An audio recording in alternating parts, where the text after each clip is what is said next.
Você chegou em casa, tirou o sapato, sentou no sofá. Talvez tenha colocado alguma coisa na televisão.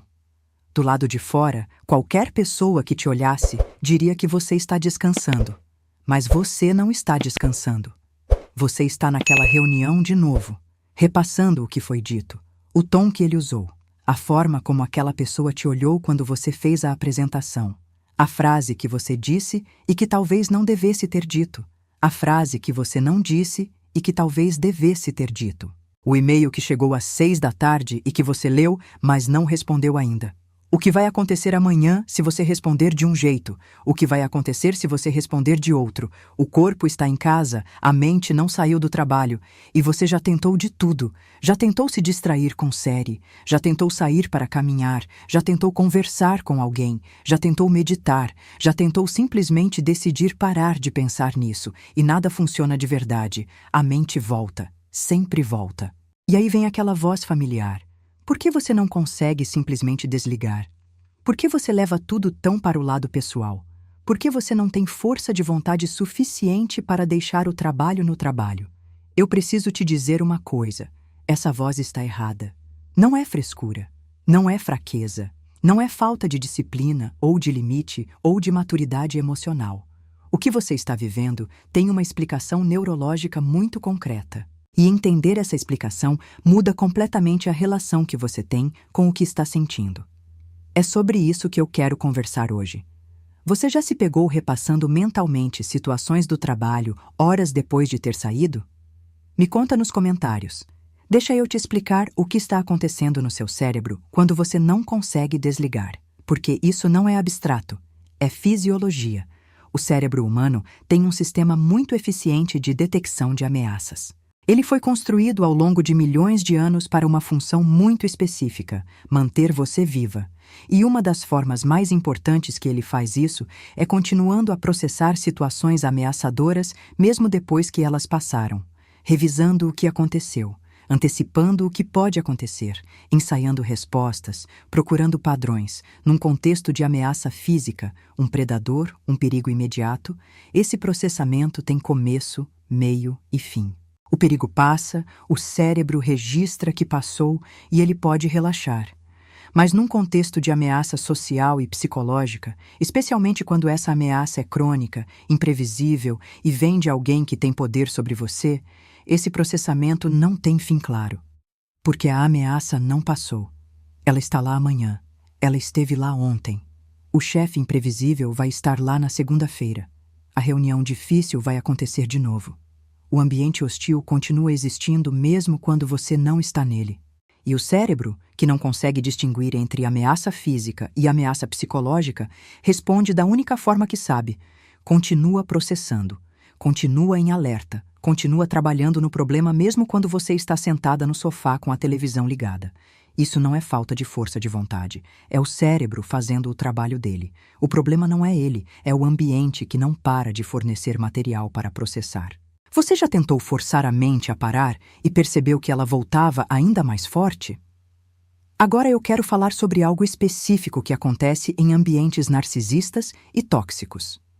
E que explica por que essas são as situações onde o cérebro tem mais dificuldade de desligar. É a imprevisibilidade. Existe uma diferença enorme entre um ambiente difícil e um ambiente imprevisível. Um ambiente difícil cansa. Mas um ambiente imprevisível não deixa o cérebro descansar. Nunca. Porque quando o ambiente é previsível, mesmo que seja difícil, o cérebro consegue criar modelos, consegue antecipar, consegue, em alguma medida, preparar uma resposta adequada e então soltar o problema. Ele sabe o que esperar. E saber o que esperar, mesmo que seja algo ruim, permite uma forma de fechamento. Quando o ambiente é imprevisível, quando as regras mudam sem aviso, quando o humor de uma pessoa determina se o seu dia vai ser suportável ou devastador, quando o elogio de ontem vira crítica hoje, quando você nunca sabe o que vai encontrar pela manhã, o cérebro não consegue criar modelos estáveis, não consegue antecipar com segurança, não consegue encontrar fechamento, então ele continua tentando, continua processando. Continua repassando cada interação em busca de pistas que expliquem o padrão. Continua ensaiando respostas para cenários que talvez nem aconteçam. Continua trabalhando no problema porque o problema nunca foi resolvido de forma satisfatória. A ruminação. Esse loop mental de revisitar as mesmas situações repetidamente não é um defeito do seu cérebro. É uma tentativa dele de encontrar o padrão que vai tornar o ambiente previsível e, portanto, menos ameaçador. O problema é que em ambientes genuinamente narcisistas, esse padrão não existe. A imprevisibilidade não é acidental. Em muitos casos, é o mecanismo, e o cérebro pode passar anos tentando decifrar um código que foi desenhado para nunca ser decifrado. Que situação específica do trabalho seu cérebro fica repassando com mais frequência? O que você acha que ele está tentando resolver? Existe uma camada nessa história que torna tudo ainda mais pesado, e ela tem a ver com a voz que aparece junto com a ruminação. Não é só o replay dos eventos. É o comentário que vem junto. Você devia ter respondido diferente. Você foi ingênua.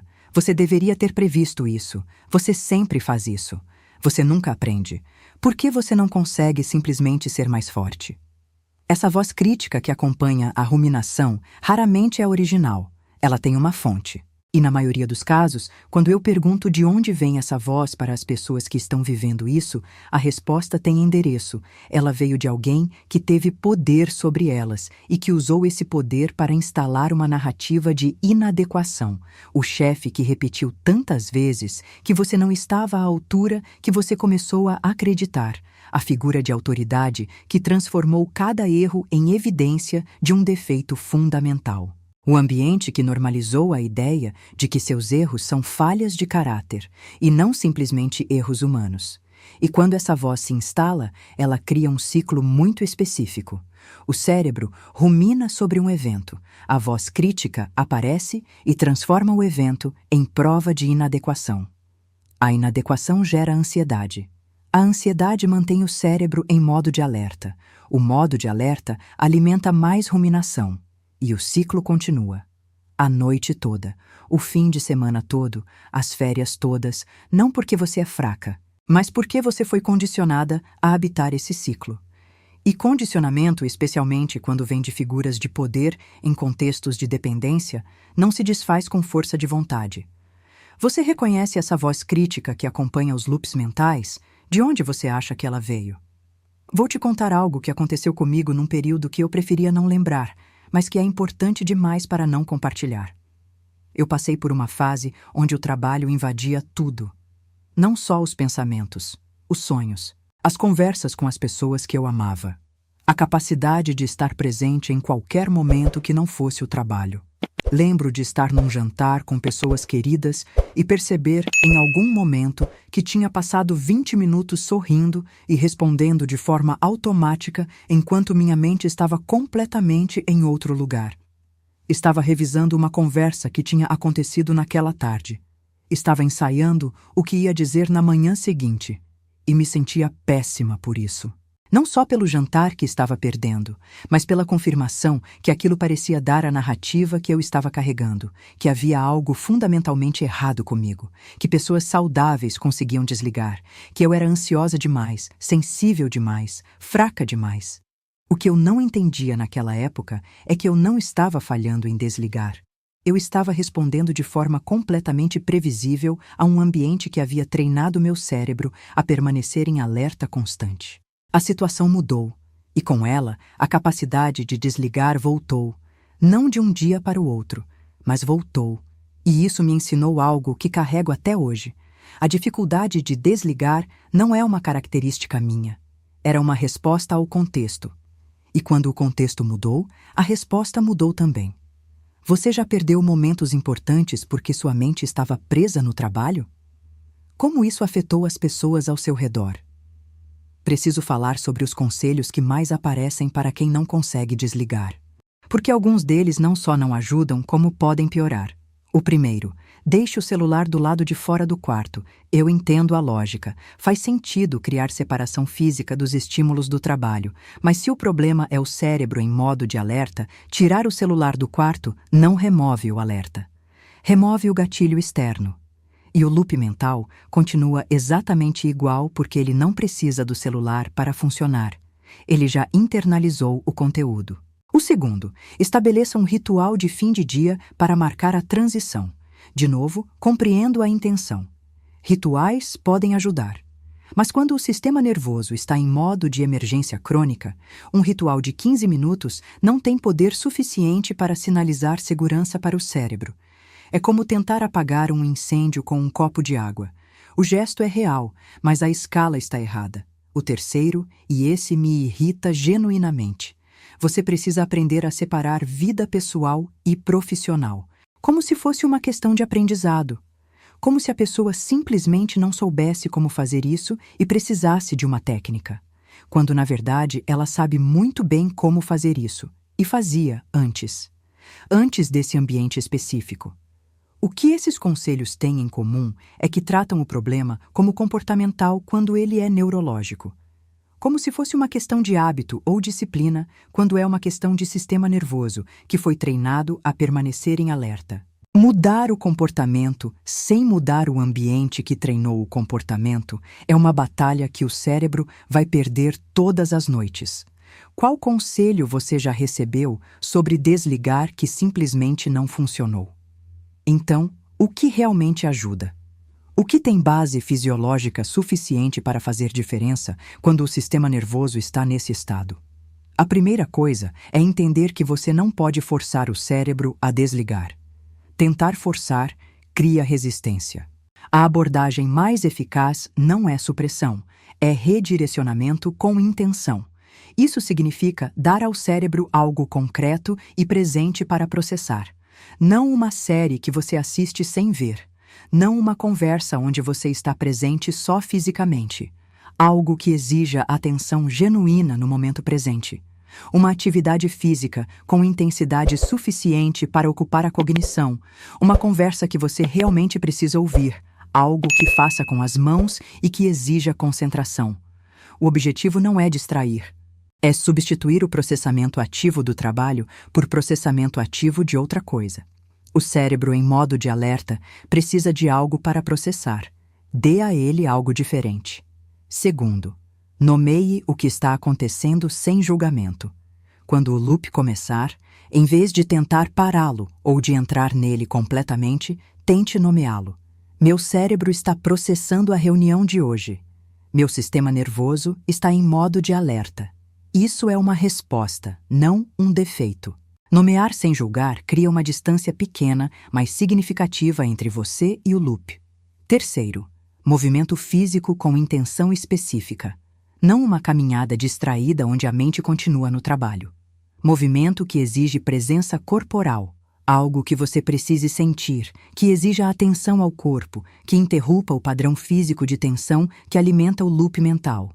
E quarto, talvez o mais importante e o mais difícil, reconheça que enquanto o ambiente continuar igual, o desligamento vai ter um limite. Você pode gerenciar, pode reduzir, pode criar espaços de alívio, mas o cérebro não vai desligar completamente de uma ameaça que continua existindo. E isso não é falha sua, é fisiologia. O que você já tentou que trouxe pelo menos um alívio parcial, mesmo que pequeno? Eu quero falar sobre o custo acumulado disso. Porque raramente alguém nomeia o que anos sem desligar fazem com uma pessoa além da exaustão imediata. Existe um custo nos relacionamentos. A pessoa que está sempre meio ausente, que ouve, mas não escuta, que está presente, mas não está, que se irrita com facilidade porque o reservatório de paciência está cronicamente vazio, que não consegue estar totalmente em nenhum momento porque parte dela está sempre em outro lugar. Existe um custo na identidade.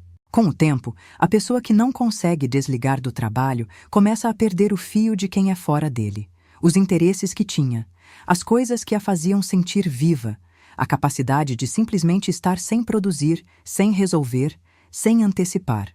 Ela vai se tornando cada vez mais a pessoa do trabalho e cada vez menos ela mesma. E existe um custo que é talvez o mais silencioso de todos: a perda da capacidade de sentir prazer no presente. Quando o cérebro está cronicamente em modo de processamento de ameaças, o sistema de recompensa fica suprimido. Coisas que antes traziam alegria passam a trazer pouco ou nada.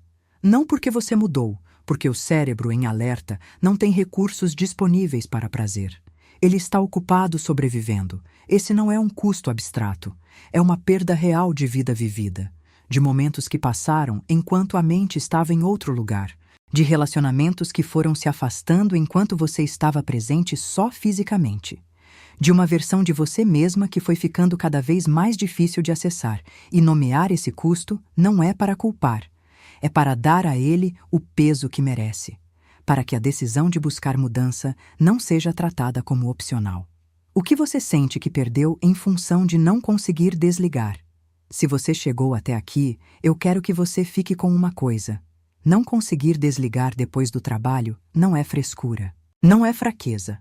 Não é falta de disciplina, de limite, de maturidade emocional. Não é você sendo dramática ou sensível demais ou incapaz de lidar com o que todo mundo lida. É o seu cérebro fazendo exatamente o que aprendeu a fazer para te proteger num ambiente que ele classificou como ameaçador.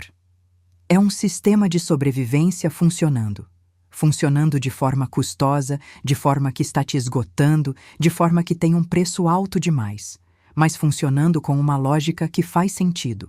E quando você entende isso, quando para de se culpar pela incapacidade de desligar e começa a perguntar o que no ambiente treinou o seu cérebro a permanecer em alerta, a pergunta muda. E perguntas diferentes levam a lugares diferentes. Você não está quebrada, você está respondendo.